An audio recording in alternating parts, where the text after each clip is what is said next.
J J Senthilnathan,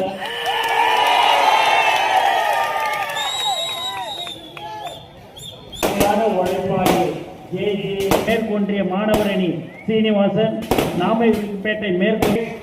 Tiruchengode மேற்கு நகர இளைஞர் தினேஷ், திருச்செங்கோடு நகர மாவட்டத்தின் மகளிர் தோழர்களே,